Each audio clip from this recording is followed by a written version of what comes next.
Week 2 of the fantasy football season. Here's the top 36 running backs I'm ranking this week. Number 1, Derrick Henry of the Baltimore Ravens. Last week, a monster game it was for Henry. Over 175 yards on the ground. Then he put on a clinic in that one at the Buffalo Bills, even though a tough fumble loss late in the game cost him, and the Bills drove down and won the game. But like I said, Derrick Henry, he's been a monster, especially since he landed in Baltimore last season, and it just doesn't look like Father Time is catching up to him. So this week with a solid matchup versus the Browns, he's the number 1 guy this week to me. Number 2, Jahmyr Gibbs of the Detroit Lions. Last week, the whole Lion offense, they were off. It was a bad game, and there was a lot of bad games around the league last week, unfortunately, but I think they could bounce back as Detroit. This week, a good matchup versus the Chicago Bears. And you know, this offense, they want to show Ben Johnson a little bit that they don't need him as the offensive coordinator, and they're capable of putting up big points. And like I said, even in the down game for Gibbs, he was still a serviceable running back. Number 3, Christian McCaffrey of the San Francisco 49ers. A lot of people were worried with the calf injury last week with McCaffrey. Thought he was too up there in the rankings, but he finished with a big ball game with CMC, and now with George Kittle out at least 4 games where he's on IR with the hamstring injury. I think more targets in the passing game it's going to be for CMC, and more of a workload in the backfield. And this week on the fast track in New Orleans, it's a great matchup to do that. Number 4, Bijan Robinson of the Atlanta Falcons. Last week, a big game. He got off to a quick start on a receiving 55-yard short pass touchdown he took to the house with Bijan Robinson. And this week, a fast-track game for him as well at Minnesota, where this is a solid defense, no doubt about it. For Bijan Robinson, he's that running back that's obviously matchup-proof and has been one of the better backs over the last couple seasons since he's been in the league. Number 5, Saquon Barkley of the Philadelphia Eagles. So Saquon, he had a pretty solid game, I thought, last week versus the Dallas Cowboys. This week, Super Bowl rematch where he ran all over the Kansas City Chiefs last season in the Super Bowl was Barkley. I know this one's going to be at Arrowhead. Great atmosphere, great home field advantage, no doubt about it, for the Chiefs. But Saquon, another running back, after coming off a 2,000-yard season, no matchup's going to slow him down, I think. Number 6, Devon Achane of the Miami Dolphins. Another running back, regardless how bad the offensive line is, regardless if they can't put points on the board. Last week, still went out there, had over 15 fantasy points in PPR leagues and only 7 carries in the game. Just that game that got out of hand quickly in Indianapolis and still had 55 yards on the 7 carries. So Achane, very talented back. He could do a little bit of everything. And this week with a good matchup versus New England, I think he goes out there, has a good game in Miami's home opener. Number 7, Chase Brown, the Cincinnati Bengals. Last week, Brown, not a great game, but he did find the end zone.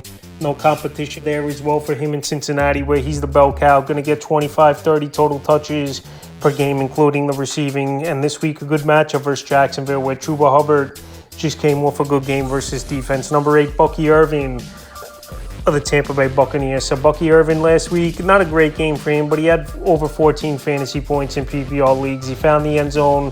Rachaad White, he only had a couple carries. He's nothing more than to give Bucky Irving a breather. And Bucky Irving, we know, is a solid receiver out of the backfield. This is a Monday night game, fast track of Houston, and I think he goes out there and has another nice performance. Number 9, Josh Jacobs of the Green Bay Packers. Thursday night game, Lambeau Field. Commanders coming in. We know the Giants, their offense couldn't do much versus Washington, but obviously this Green Bay Packer team way better than that Giant offense. And Josh Jacobs has been a solid running back for the last few seasons. And last week it wasn't a big game for him, but still one of the better backs last week with 66 yards on the ground. And he found the end zone. Number 10, Ashton Jeanty of the Vegas Raiders. So Jeanty last week, it was a bad game, no doubt about it. 19 carries, 38 yards, 2 yards per carry. Found the end zone at least. His first game of his NFL career. And this week, Monday night game, Chargers coming to town. I think Jeanty, he's going to get better as the year goes on. I know the offensive line isn't strong over there for this Raider team, but Jeanty weekly, I think, could be a top 10 option. Worst case in his rookie year. Number 11, Kyren Williams of the Los Angeles Rams. So last week was a middle-of-the-pack game for Kyren. He found the end zone.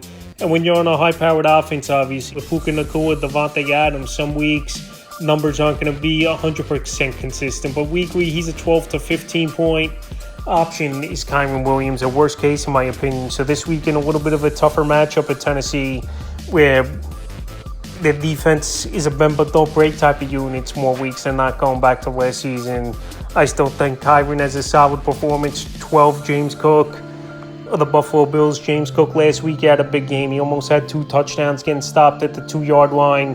We took a screen for 50 yards and, like I said, got stopped in between the tackles, physical back. I know they got Ray Davis, got Tyler Johnson, change of pace guys over there. But James Cook got the contract extension in the offseason. Week 1, had a good game. I know this week a tough matchup as well with the Jets, but he's another running back for the most part. That's going to be matchup proof is James Cook, and he's just a solid contributor to fantasy owners week in and week out.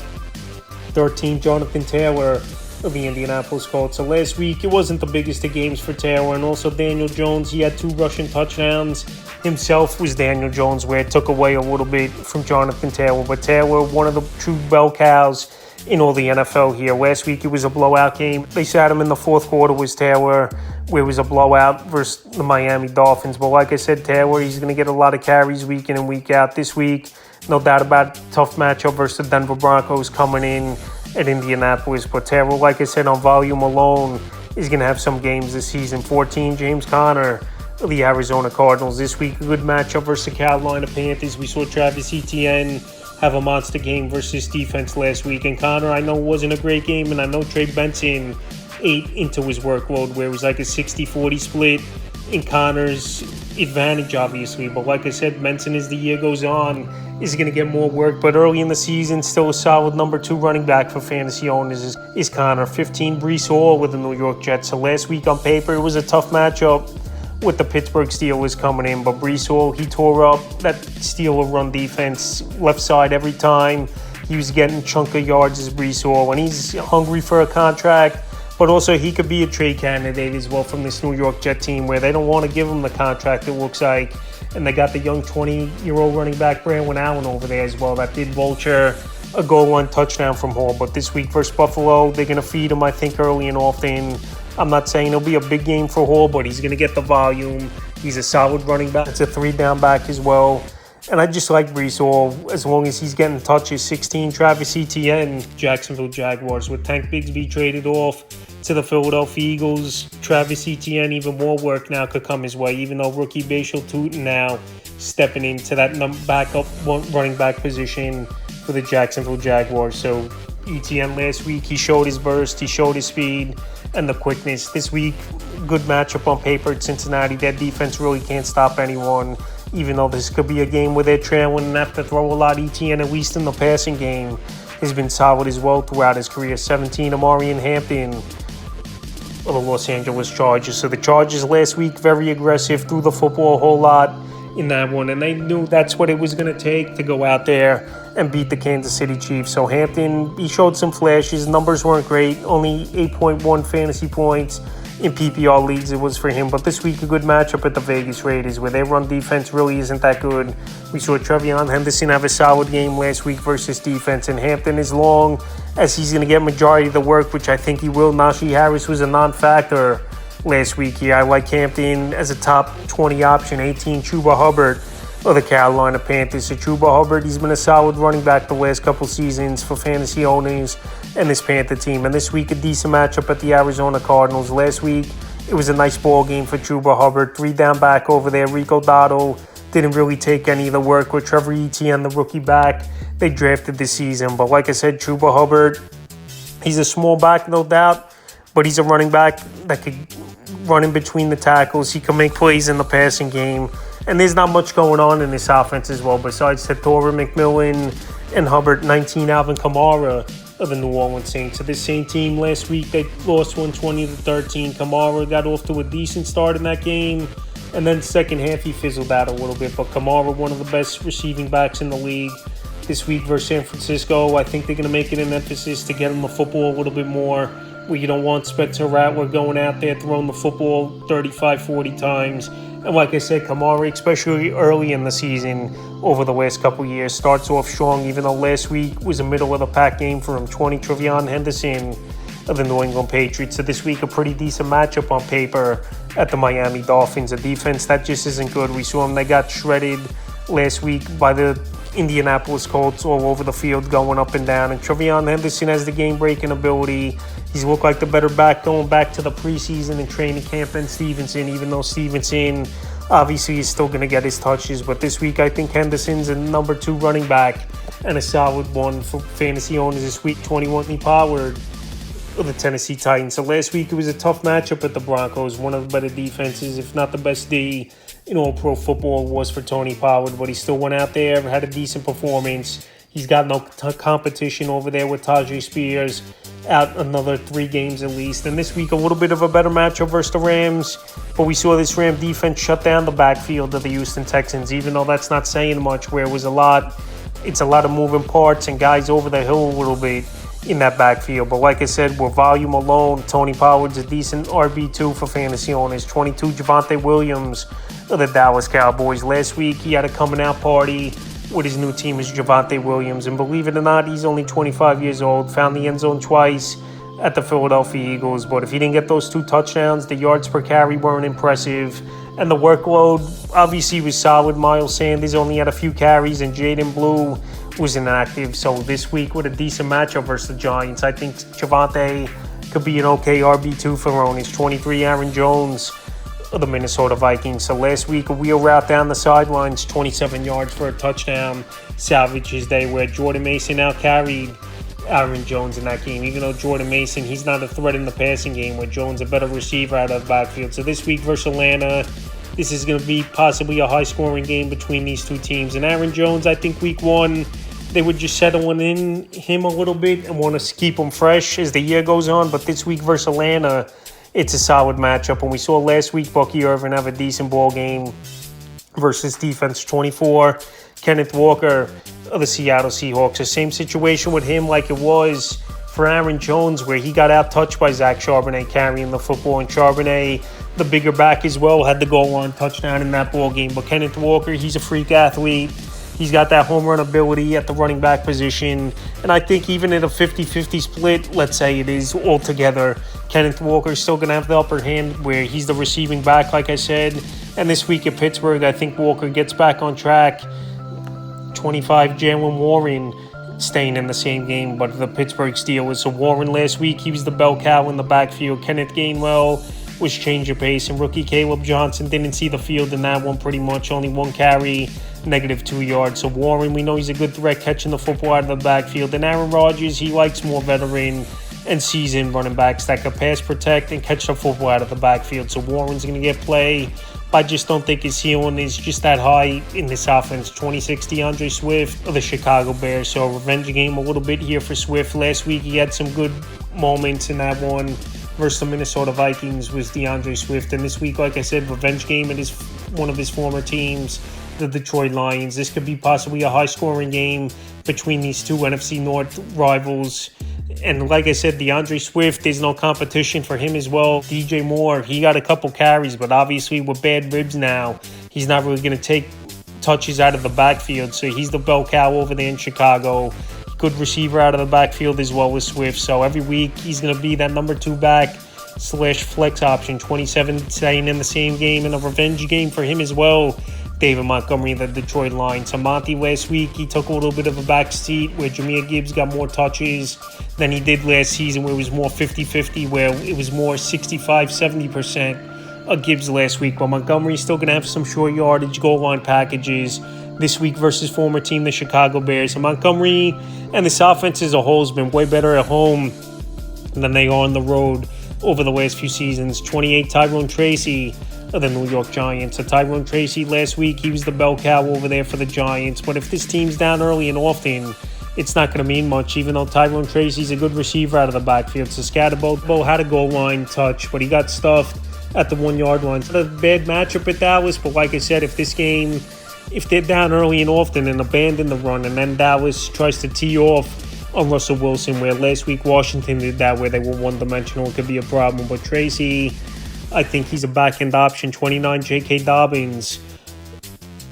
of the Denver Broncos. J.K. Dobbins looked solid last week. He was the starting running back. R.J. Harvey, with carries and receptions, only had 7 touches in that game, even though he made the most of his opportunity. But this week, pretty decent matchup at the Indianapolis Colts. We just saw Achane in limited touches have 7 carries for 55 yards. So Dobbins, the only thing that's held him back throughout his career has been injuries, but productivity and putting up numbers, he's been solid at that throughout his career. 30, Ja'Cory Croskett-Merritt of the Washington Commanders. So this week, not a great matchup at Green Bay. Solid defense.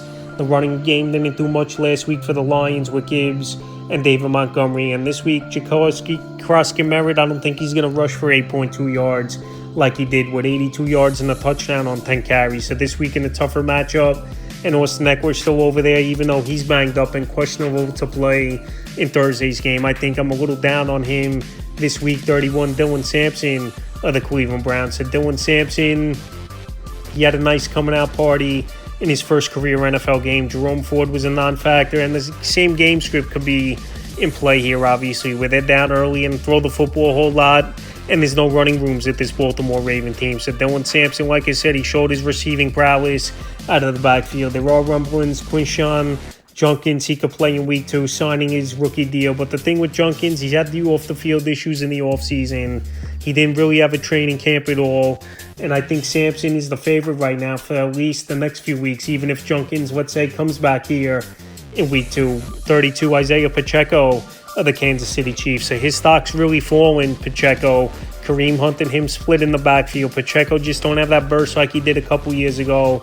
Definitely that leg injury played a factor that he had last season, held him back a little bit, is Pacheco. And this week it's a tough matchup versus Philadelphia. Last week I know Javonte Williams had a good game, but let's remember Jalen Carter, he got thrown out of the game first play of that one. So I think Jalen Carter, with him back, this Philly defense is going to tighten it up in the running game as well. 33, Jordan Mason of the Minnesota Vikings. So Jordan Mason, I don't think the ceiling is that high for him, where he's not a back that really catches the football out of the backfield, and you still got Aaron Jones there. But we got to see what the short yardage is going to be over there in Minnesota. But like I said, Jordan Mason out carried last week Aaron Jones. He's a solid back, no doubt about it. But like I said, if he had a full workload and was the bell cow, different story like we saw last season with the Niners. But like I said, the ceiling's not that high if he's especially not getting goal line and not going to catch the football out of the backfield at all. 34, Zach Charbonnet of the Seattle Seahawks. So he's in the same boat, not a receiving back out of the backfield, but short yardage and goal line,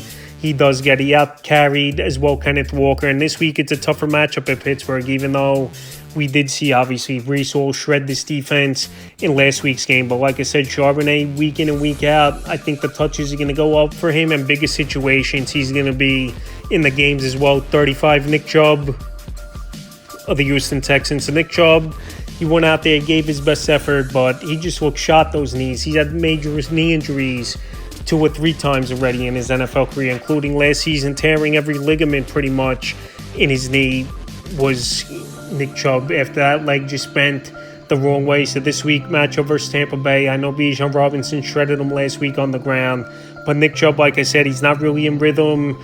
And honestly, these injuries have taken a toll on him, and it might take a while for him to get back to form, or he might not get back at all. That's how bad these injuries have been for Nick Chubb. So this week versus Tampa Bay, if you got some injuries or you're in desperation mode, he's a very back-end option. In 36, and final guy, R.J. Harvey of the Denver Broncos. So R.J. Harvey, like I said early in the video, he had a good ball game for the amount of touches. He only had 6 carries, 70 yards, and he added a catch on as well. So this week a matchup on the fast track in Indianapolis. But J.K. Dobbins is the starter, and right now Sean Payton, we know he likes going with the 2 running back system, but he's always favored a veteran running back, and that's why they brought Dobbins in late in training camp this offseason. So like I said, R.J. Harvey's got great upside. I think as the weeks go on, his workload's going to be there. But like I said, only getting 7 touches last week. The ceiling as of now just isn't that high, unless obviously Dobbins goes down. So that's a top 36 running backs I'm ranking for week 2 of the fantasy football season.